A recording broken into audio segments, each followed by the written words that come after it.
Welcome in Warchant TV. I'm Jeff Cameron. This is Ira Schoffel, and we're at the ACC Kickoff here in Charlotte, North Carolina.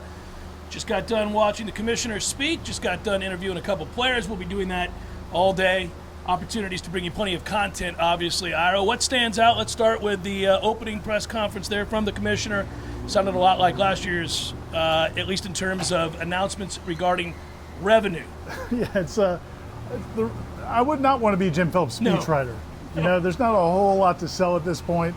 And so, you know, one of the big messages this time was that, yeah, you guys read all the headlines in the spring. You heard about all the schools that were trying to get out of this conference, trying to figure out if their lawyers could get them out of the grant of rights. But we've been talking a lot since then, and things are fine. We're all working together. We worked it out. We're all trying to move ahead. Had a good lunch. And when it came down to specifics about how the ACC schools could try to minimize or reduce the gap, the financial gap between the SEC and the Big Ten, there's really no answers. And basically what he said is, look, we're not even really trying to do that. In a few years, SEC schools are going to be making $30 to $40 million a year more than ACC schools. Big Ten schools are going to be making about $40 million a year more than ACC schools. We're working on it, but the reality is they're not going to get close to that. They're hoping to just maybe even get somewhere in the middle of that. They'd be happy, but there's no real proof or concrete plan of how that would happen.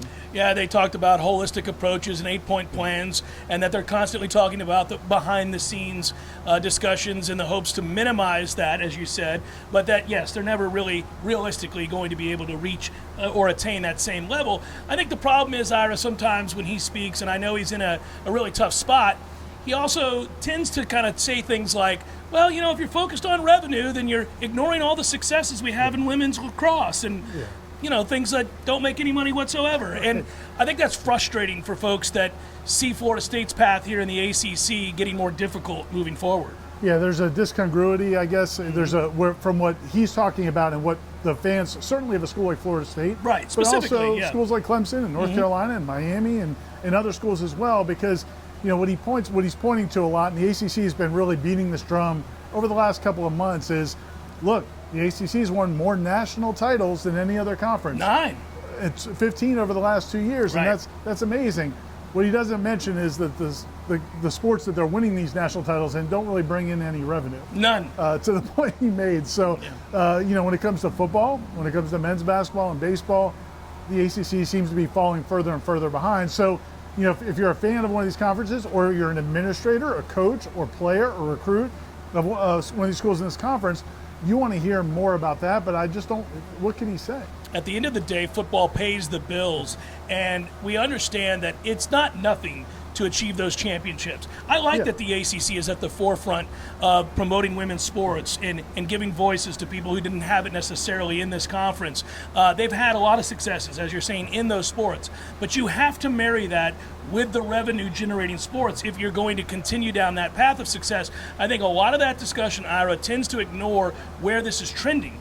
Yes, you can cite that Clemson won a couple national titles and that they've played for them and that they've been involved in more of these than anybody except for the SEC.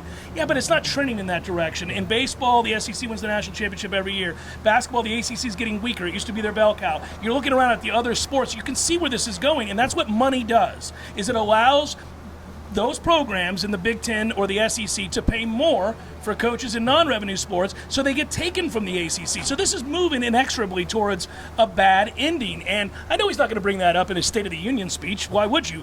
But that's the reality, and that's why it rings hollow. Yeah, and to your point, it's not just about money for the sake of money. You know, and that's kind of what he was saying, is like, are we focused on the money or are we focused on the success? I think most coaches would tell you that the money gives them an opportunity to compete at the highest levels. And you look at a situation right now Florida State is in, bringing it home.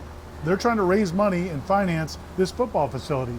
They want to renovate Doak Campbell Stadium. But if you're putting all your money towards that, then you can't put your money towards NIL opportunities or other endeavors to help the student athletes. So, you know, there's not a infinite amount of money out there, but some schools, it almost is like they are. Like the Big Ten and the SEC, it's beginning to feel like they do have an infinite amount of resources to where they can now decide, you know what, we want to be good in soccer. Yeah. We're going to go get your coaches. Our softball coaches are getting it done. That Lonnie Alameda at Florida Exactly. State sure is. Let's just go grab her. We'll make an offer she can't refuse. And Florida State has stepped up every time and done everything they can to keep their coaches. But at some point, at what point can you keep doing it? And money talks. And so that's kind of from day one what we're going to hear, at least in terms of reaction from the commissioner's speech. Now it gets fun, though, Ira. I got to tell you, you get past the tough road to hoe with the ACC, and you start talking to players and coaches. For everybody back home, we get Mike Norvell tomorrow, and we also get the players tomorrow. Really looking forward to that. Today I'll have an opportunity, me and Aslan, and you guys too will have a chance to talk with,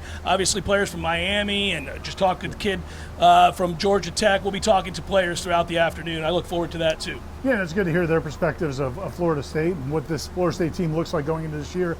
As you said, tomorrow, man, Mike Norvell and his players, Kalen DeLoach, Jared Verse, Jordan Travis, are going to be speaking a lot, and we're going to be speaking a lot with them. You guys are going to have them on your shows, on Jeff Cameron's show, Wake Up Warchant. We're also going to get them with the local media in the morning. Then they're going to do press conferences. They're going to do breakout sessions.